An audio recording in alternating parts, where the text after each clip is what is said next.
Okay, good morning, good afternoon, everybody. This is the Dossier by Canadian Women Against Antisemitism. I'm Talia, and this is Revi here with me. Uh, I feel like we say it every week, but it's been one hell of a week this week. And I say that underline, exclamation mark, exclamation mark. So we're going to dive into it without hopefully too many side quests. Yeah, so Revi. it's been yeah, you're right. It's been a completely insane week. I actually feel like this week has been extra insane. Yeah, Um, yeah. Definitely. So I think we should try to rapid fire it because otherwise we won't get through it all in any reasonable amount of time. Okay, so let's talk about the shootings. Maybe I'll talk about shootings and you can talk about the response by our favorite guy to the shootings. So there were a few shootings that kind of happened sort of bang, bang, bang after Israel and the US attacked Iran. I don't know if we should call it attack. Started liberating the Iranian people, and the Iranians here got here, this is Charlie, if anybody hasn't met him yet. Um, ha- you know, so there was this huge happy thing on Saturday where a bunch of Iranians came up to Richmond Hill, and there was lots of hugs and kisses and tears and excitement. And then pretty soon afterwards, a gym at Young and Steeles that is run by, I think he's a Kurdish Iranian, was shot at. I Yep. believe there were 17 bullets that went into that guy's windows. And then the next night, sort of in the middle of the night, a bunch of businesses at Dufferin and Steeles were shot at, including Old Avenue Restaurant run by Esther, who used to be our president, which I actually think she was the draw. And then the third shooting was into a synagogue in Toronto called, Talia, was the synagogue called? Temple Emmanuel. Temple Emmanuel. So three shootings in 3 days. And let's talk about how our favorite rabbi responded and how we need the city to respond. Talia? Okay, so obviously favorite air quotes is sarcasm. Just in case I don't want anybody to get any weird ideas. Yeah. We're talking about quote unquote Rabbi David Mivaser, who is the head of the Independent Jewish Voices, our favorite Jewish organization. His response was basically to call it a false flag. Now, false flag means that it was done by Jews in order to make the Jews appear more victimized and to drum up sympathy for the Jews. And he suggested that the reason it was a false flag is because no Jews were actually shot, and that the shooter should have come earlier if they wanted to actually shoot Jews. Yeah, it's absolutely disgusting. And It, I'll just clarify, he's not the head of IJV, he's one of the heads because Corey okay, Balsam is the head of IJV. right, right. But he's a sicko. He is like now I'm convinced, if ever I could be convinced that this man is a sicko, and I'll tell you why. Because I was thinking about it as I was driving around this morning, and it's one thing to criticize as a Jew, okay, forget about the non-Jews. As a Jew, it is one thing to criticize the government of Israel, which we all do, lots, just like we criticize the government of Canada. But this rabbi, his rhetoric actually could harm Jews, and what he said puts us in crosshairs. Yeah. I looked at the statement. This is something he posted on X if anybody wants to go take a look, because we're It's not on our repeating it. it's on our Instagram. It's on our Instagram, right? And like, I don't remember exactly what it was verbatim, but I remember looking at it and I reacted and I sort of characterized it in three ways. Number one, either he's finding another way to blame the Jews for everything. Number two, he was upset that the Jews didn't get shot. So he's trying to find a way around it. And B, three, he's giving them an idea on how to actually shoot Jews. He's basically saying, check their schedule, make sure there's going to be people in the building, and then do your shooting. Yeah, I'm Right? So looking he's up our essentially headline. giving them like the roadmap on how to actually harm the Jews. Yeah, our That to me headline was the first thing that struck me was he's giving people ideas. He's saying, if you want to get the job done, if you want to do the job right, here's how you do it. our headline was Mivizer blames Jews for not being shot. So I agree with you, and what I believe very strongly is this man has some severe mental health issues because only somebody with mental health issues can write the things that he writes about their own people, about any people, let alone their own people. Yeah, I mean, when you characterize it like that, then the compassionate part of me says I hope that he gets the help that he needs. And I don't I hope that hope, I hope he goes to jail. well, yes, that may be the help that he needs, but like It's I the hope help for we our need. sake, if this guy has mental health issues, that he gets the help that he needs because I feel like the ones getting hurt are going to be us. Yeah, 100%. So let's move that. Let's move from the shootings now into sort of what we hope could happen and then what our favorite candidate. So we sent out letters. So I'll just give a broad, we sent out, as a result of all of this, we got really, panicked is not the correct word. We felt that we needed to do something. And so with Al-Quds Day coming up, we sent a letter to a whole bunch of officials as well as the OPP and the RCMP and Myron Damku, Chief of Police, in hopes that on Al-Quds Day on March 14th, there is a much stronger police presence. And we don't need to get into all of that. But what I would like to say is that we're hoping that the new that as a result of John Tory stepping down, the candidate that we're excited about is going to want to protect us and protect our streets and protect the citizens of Toronto.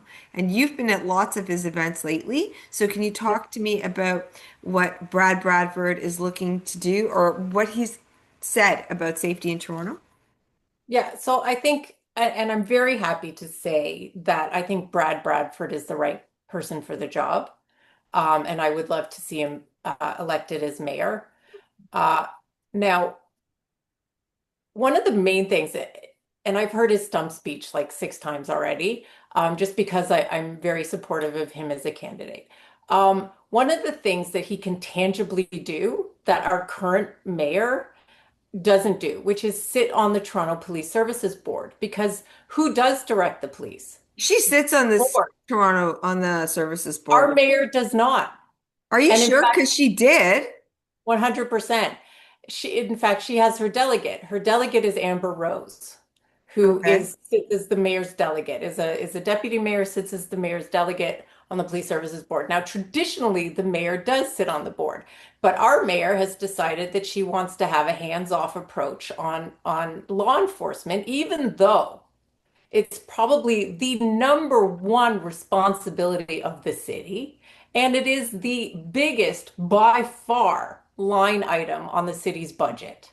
So the one thing Brad will tell you is that he is not going to leave this to a delegate, and certainly not a delegate that has a very clear politicized agenda. He's going to sit on the police services board himself. And so that way he can do as much direction of the mayor as he can. Now, the police services board made up of 7 people, 3 of which are city councilors, right? Or the mayor and the mayor's designate, which means that the city actually does have quite a lot of power to direct what law enforcement does, right? I mean, who Yeah. can fire and hire the police chief is the police services board. Who decides where to allocate resources? It's the board, right? Which is why we've delegated to the board a few times and we encourage people to go and say their piece whenever the board is talking about something germane to our community. Now, so that's one thing that Brad Bradford has committed to doing, which is a tangible piece and a big deal because this is the way that the mayor has been able to, that Mayor Chow has been able to essentially uh, rid herself of responsibility, right? Because she's like, well, I'm not on the Well, police services board, and yeah. I can't affect law enforcement at all, and I can't direct the police, right? Which is bullshit, and it's a cop out, and we see you, Mayor Chow. Now, there's a lot of rumors running around that Mayor Chow has actually told the police to keep hands off the protests. Uh, if that's true, I don't know. It's a Well, I speculation, don't but think she can direct them to keep their hands off the I actually, in I think theory, she's not. completely castrated when it comes to the police. Yeah, but in theory, not. But I mean, she still has a bully pulpit, right? And she still has a certain amount of sway in terms of hiring and firing the police chief, who currently is in the first year of a 4-year renewal to his contract. So, and apparently it's a very sweet contract, and it's going to be hard, if we wanted to say fire the police chief, it's going to be a hard one to break. But he's so mired in controversy right now. I feel like the city could use a breath of fresh air. Yeah, I think yeah, I think it's time. I think he has, a lot of people want to say, oh, the police have really protected us, and we should say that because we're gonna they're gonna be there tomorrow to protect us too. But at the same time, I feel like, I think what happens in 2 weeks is really going to show what they're willing to do because I think this year it's going to be really bad. It's been really bad for the last couple of years at Al Quds Day, and I think this year will really um I mean it's like an audition almost, even though they already have the job. They whatever response they have to the hate and vitriol that comes out of Al Quds Day this year will really, really show what his cops are willing to do and what side they're on. And I was talking to Mark Sandler the other day, who is the leader of Alca, and he was talking about C9, and that if anything, just the fact that it's on the table right now should embolden police to act in a stronger manner. And I really hope that they do because, it can't, people screaming on our streets is what is nothing. Sorry, I'm just today. When the city is not addressing the hate, then the hate festers, and then shooting at Esther's restaurant, at a gym, and in other things seems okay. Like the violence that comes out of that hate is just a byproduct of nobody doing anything about it. And we need people to start doing things about it. And I'm really hoping that Brad is definitely going to be better than Olivia, but I really hope he's that guy. And I believe he is.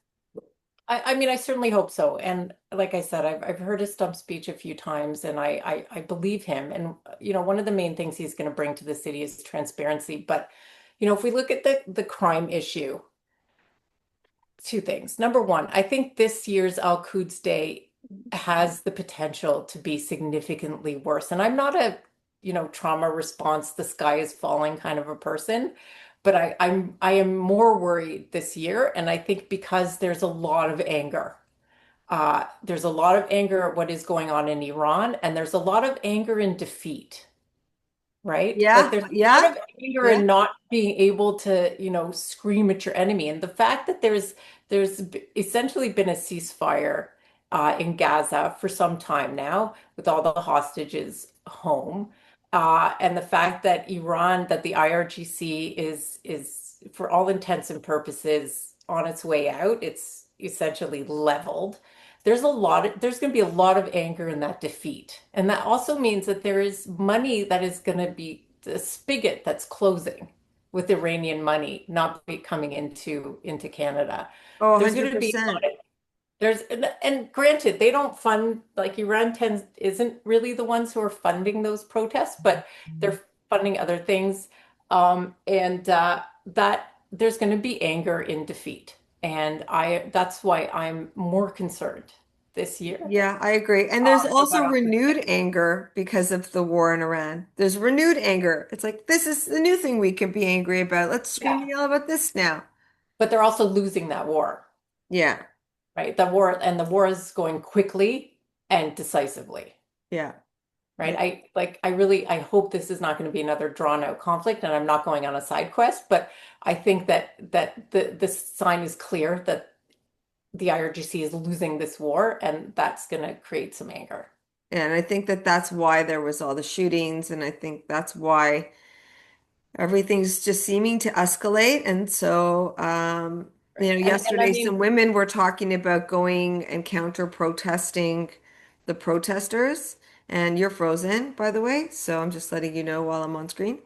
Um, for, but for a sec. my reaction was like, don't go counter protest the protesters. There's better ways to fight this, and that's not when I would suggest Yeah. because now I feel like the potential for violence is higher than it was.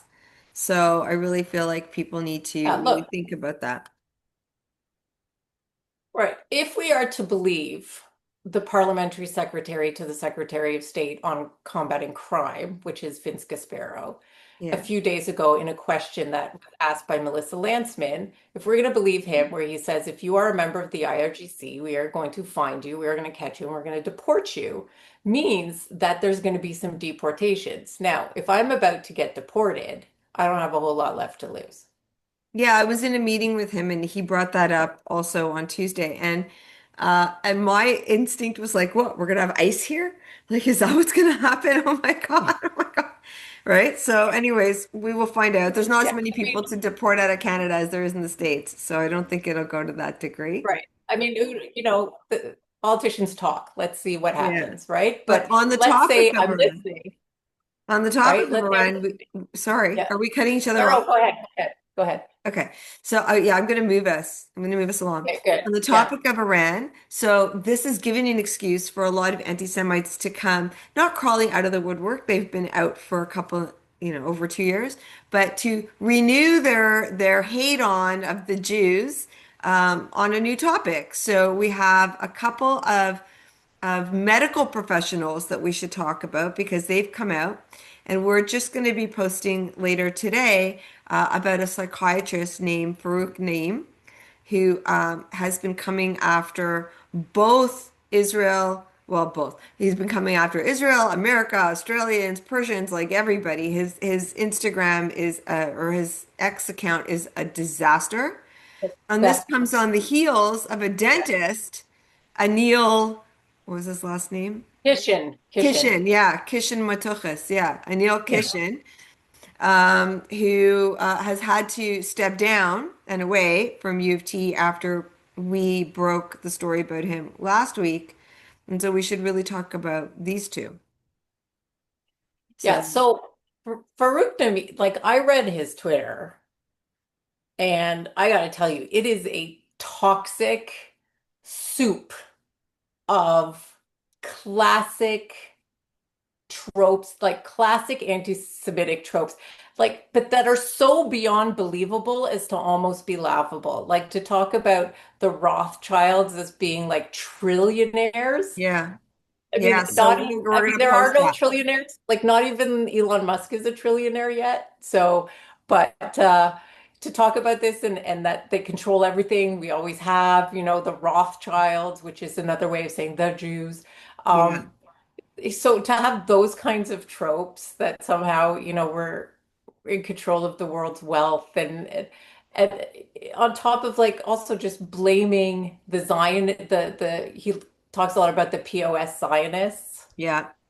right? Yeah, Which and he talks about he reposted someone calling Persians cockroaches, and today and yeah, last night he was so he reposts a lot, which is just as bad as posting yourself. yeah. I know you Um, got to take responsibility yeah, for what you about read. Australians, I think it was, and quote me because I'm not 100% sure, or don't quote me, being pedophiles. Like this guy is sick, and this guy, so Farouk Naim is, he works out of Cam H, and he's a tenured professor at U of T.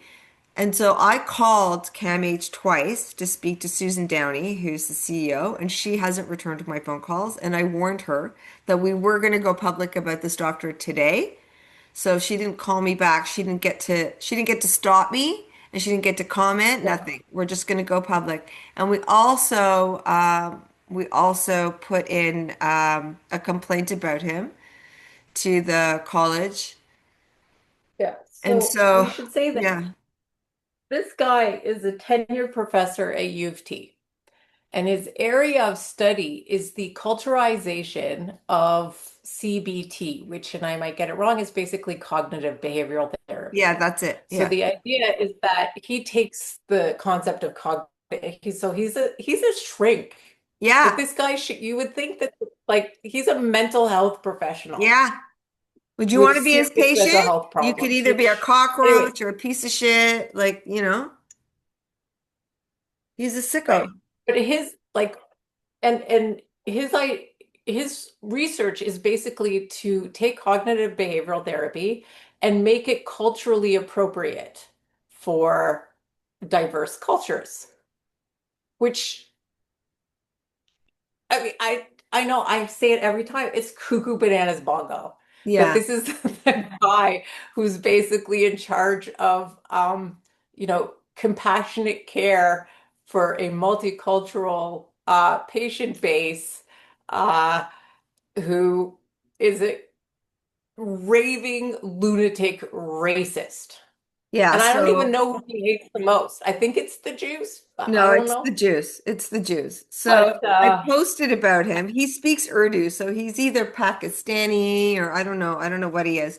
But so we're gonna post about him today, and we sent out a letter to we sent out a letter to CAMH, we sent out a complaint to the college, and we sent out a letter to U of T. So I think we've got all of our bases covered. I already got a response back from the college saying that they're looking into it. And yeah, Rev, you've this done a guy lot of needs to work be this week. gone.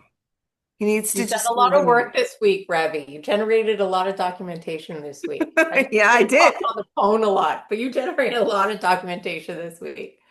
I did. So I went after him, and then we went after Anil Kishen, who is the dentist and the dean of dentistry at U of T. And we sent a letter to U of T, and within hours, he was gone. So I'm very Yeah. proud of us for that. Yeah. No, that That was was a good definitely job. yeah, we were definitely quick on the mark with that one. Yeah, and You so did we good, posted kid. about it and we posted all of his gross shit that he's teaching in class. So just to round it up quickly, he has a slide deck for his class, and in the slide deck were some really vicious anti-Semitic images, which you can also find on our Instagram. I'm not going to explain them, but yeah, he issued a kind of very vanilla apology. um, I don't know if it was that night or the next morning, Well, but it sort of suggested that he didn't realize that it was anti-Semitic. And it was sort of like, I almost sort of saw in my head like Urkel kind of going, did I do that? Really? Was that it's me? bullshit. It was like he knew. He's not stupid. So, and we also made a complaint to the college as well of dental surgeons or whatever it's called. So, we got a response from them. They're looking into it. So I feel like, these people, we're not going to stop the anti-Semites, but we need to make it clear that if you're going to be teaching anti-Semitism, and if you're going to be outwardly anti-Semitic in a space where you have influence over other people, we're going to come after you and we're probably going to win. So it's probably not a good idea. Well, I think in summation, with these two cases, we have to say U of T, you have a problem, right? U of T has a big problem because if two cases as extreme as this can come to light in 1 week, I gotta wonder like how many other instances of this are occurring at U of T, which then makes me wonder how is it that U of T has been so heavily infiltrated by this amount of anti-Semitic indoctrination, because that's Yeah, really what it is. decades of And letting it go. But yeah, we and did then something about that this week. I'll tell you that we received a report that includes something like 25 recommendations, that it was created by people at U of T, and it is now going to the administration of U of T. It's all about anti-Semitism and how to combat anti-Semitism. So I read the report, and we sent in a letter of support for the report.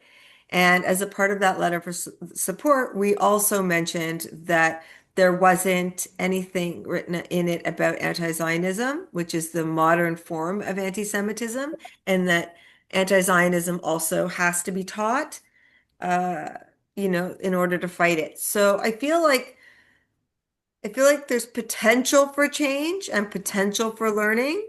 I think we're at the very, very, very beginning of it. And but I'm hoping that within a couple of years, U of T is able to really turn things around. I don't think it's going to happen, for September, but I think it will start to happen. I think, I mean, yeah. I applaud your optimism, but and I think that teaching about anti-Semitism is key. I also think that it's very important to try and meet this at its root. So figure out who's funding these professors, right? Because, fellowships are paid for and professorships are paid for. And, if there has to be greater transparency, and I understand there's legislation on this, greater transparency of what foreign money is coming into the universities and who it's going to and how it's being used. And because I don't think it's happening by accident. Yeah, I know, I agree with you, but I So I don't think think, it's just a I sort of funding see this matter. image, like when you talk about the anti-Semitism training, which is essential, I sort of see that image, of that robot that had to like clean up Yeah, you're frozen again. Uh, fluid oh, there you and go. it would do a happy dance whenever, do you know what I'm talking about? That, Yeah. okay. Yeah, you keep freezing. You need to change your internet. So while Talia is Do you- frozen, I will fill in I'll be like the thing on TV in the old days that used to fill in the gaps when the TV wasn't working Wait, instead of snow. You are completely frozen. I hear one word at a time. with that Talia.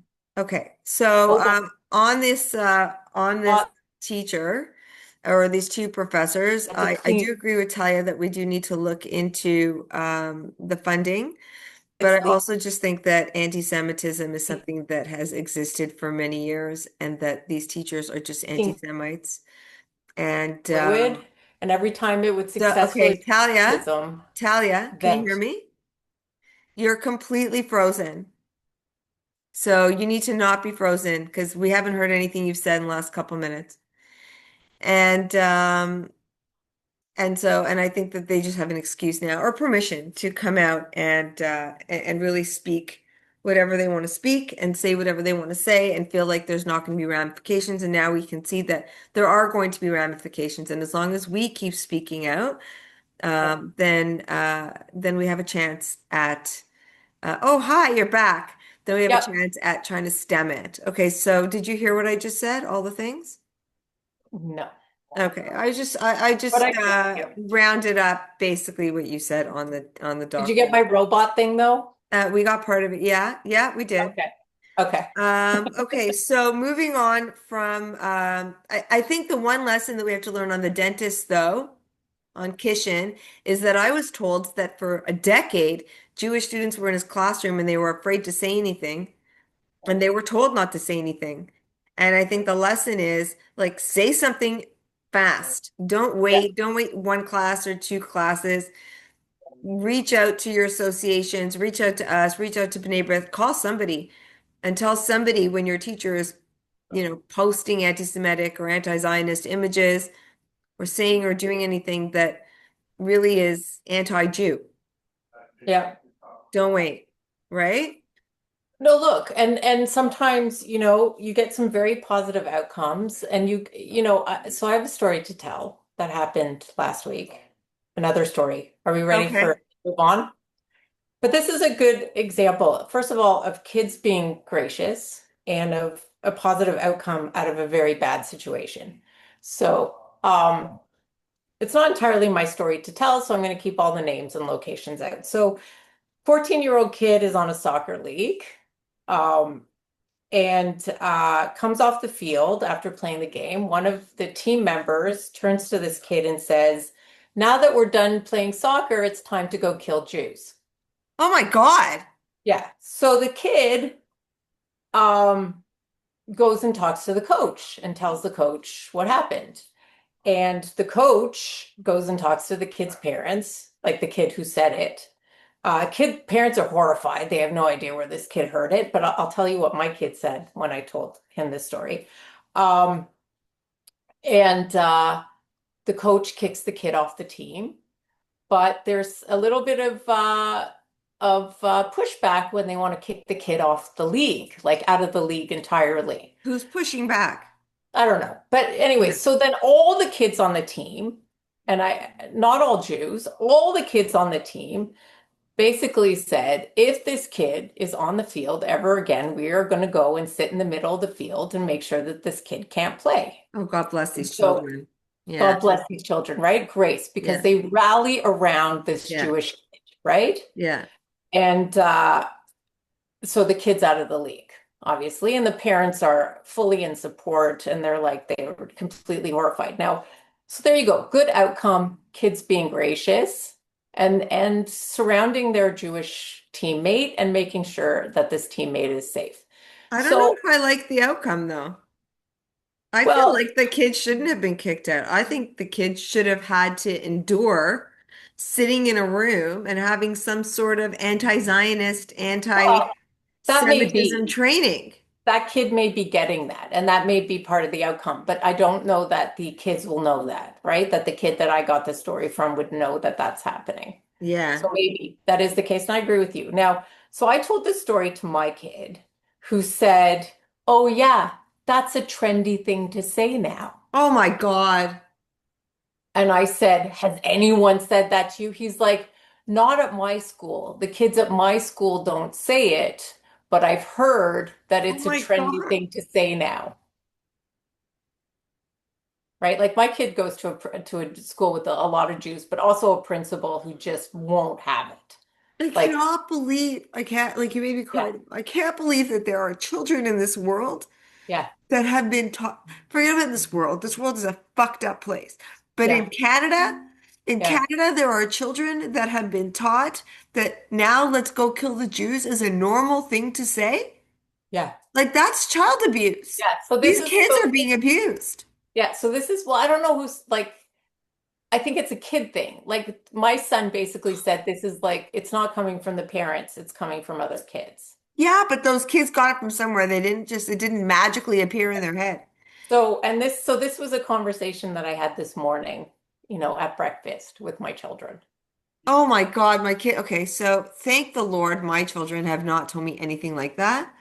But that is beyond reprehensible. I can't, some child, see, that's the thing is that, that kid's parents might be mortified because, look, my kid learned the F word from another kid and Hmm. didn't understand what it meant, Are you right? kidding me? Your kid didn't learn the F word from you? No, because I used to be careful, okay? Until my kids were like 12 years old, I didn't swear at home. But uh, he learned it, and then he like went to school, and he was on the school bus, and he was on the school bus going like this, buck, buck, buck, buck, buck, buck, buck. Anyways, they didn't know what it meant. Okay, so Yeah, there are moments in a child's life when they're young enough and they don't really understand what things mean, and they learn it from each other. Okay, fine. So maybe this one child whose parents were horrified, maybe he didn't learn that at home because then his parents probably wouldn't have been so horrified. But he learned it from a child, right? And yeah, where did that kid learn how to say that from? yeah, Somebody released a child into the school system that learned that from home. yeah. And that kid now is going to grow up to hate Jews. I'm an Israeli.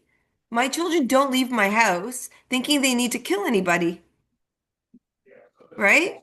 And because it's fucked. I can't even believe that you told me this right now. You should have prepared me before we got on this Zoom. Well, it wasn't top of mind. Oh my God. Okay. Well, on that, do we have any good news to report this week? Aside from that one doctor or dentist being, is there any fun stuff that happened this week? I don't know. I Well, want we to, have this comedy night coming up on Sunday night, which yeah, is it's sold yeah. out. It's I sold out. have one ticket to give away though. Oh, you do? Yeah, I'm gonna see if my daughter's boyfriend wants it. Okay. Because my So, daughter has a boyfriend.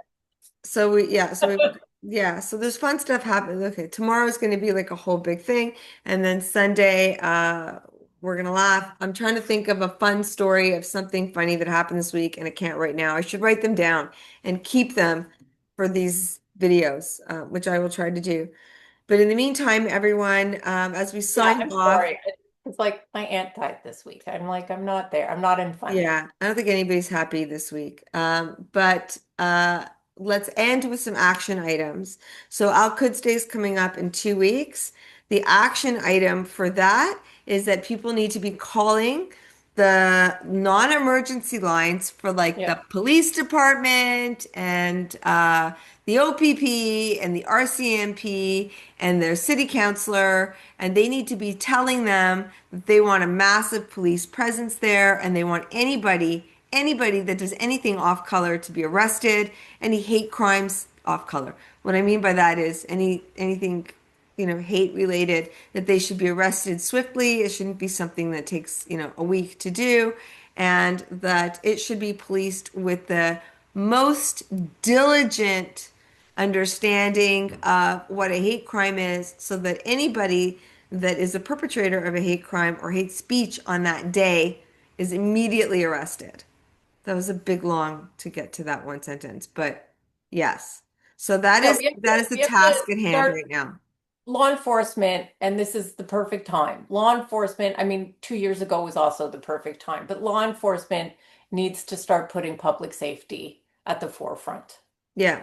And It not is. just public safety, not just public safety, but if somebody is going to stand up and incite violence that could take place a week later, a month later, or 2 months later, if somebody stands up and is glorifying the intifada, that person needs to be arrested because intifada means, what does it mean, Talia? Violence. Violence. Violence. Violence. Listen, but Yeah. that's what I mean by public safety is we have to stop trying to appease the protesters, The right? free And just make sure speechers. that yeah, the the free speechers, but we also have to stop appeasing, right, these masked marauders who are marching up and down the cities of Toronto because we're afraid of what they'll do next because they're doing it. We need to put public safety first and foremost, and people are afraid to go downtown, Yep. So that's right? the People are afraid to message go downtown. today. People are afraid to ride transit because of the hate that they see on transit. Our city, let's bring it full circle. One of the things that we're hoping Brad Bradford is going to do, right? Because look, he talks about the three C's: crime, congestion, cost of living. Okay. The reason we have so much congestion in the city is because people are afraid to ride transit. The reason people are afraid to ride transit is because it has become a cesspool of hate, violence, vandalism, and instances of public grossness, for Yeah, lack of that's a good way to put it. Half right? Like naked people or people doing crack on the people subway, like it's pooping bad. onto the tracks. Like it's crazy. And Yeah. it's committed to cleaning up the streets and to cleaning up the subway. And that's why, like, I don't go downtown any. If I go downtown, I take an Uber. I'm not riding the subway, and I'm certainly not riding the subway after sundown. Once the sun goes down too, like if it's past 5 o'clock and the sun is setting, my son takes an Uber to get home because I will not have him on public transit after it gets dark. Yeah. And, you know, Okay, for we're all going off the reasons track. we're not off track because No, but we're at look, almost an I'm hour. participating at the moment on a study. I'm working with this woman who's doing a study on hate on transit. So I'm sort of in that space. My head is Yeah. in that space as well. So like because they go downtown, but these mass marauders with their keffiyehs and their placards and their masks and the face coverings, they're riding transit to get there. Right? And so our whole city up and down has become a place that we fear to tread. And until the cops understand that the city is in a paralyzed crisis of public safety and that it is creating congestion and is creating a sense that Toronto is not a safe place to be. And Al Quds Day is going to be a prime example of that. Yeah, and And people unless are going they to start come from making arrests, everywhere. right? Until the cops actually start making arrests and cleaning up the city, every single add another C to Brad's three C's: confidence. The people of the city have no confidence that their cops, another C, are going to keep them safe. Okay. So on that, the homework is make all the phone calls that we suggested and and if you are in a position where something happens, you need to report it right away. Those are the two take homes. And we may do a second one of these. We're actually releasing this early. It'll come out before Shabbat on the Friday, and then we're hoping to have another special guest next week and release it on Tuesday. So it's a extra podcast for you. All right, everyone. Happy weekend, Shabbat Shalom, and Hello. Talia. We'll speak soon. Okay. Okay, bye. Bye.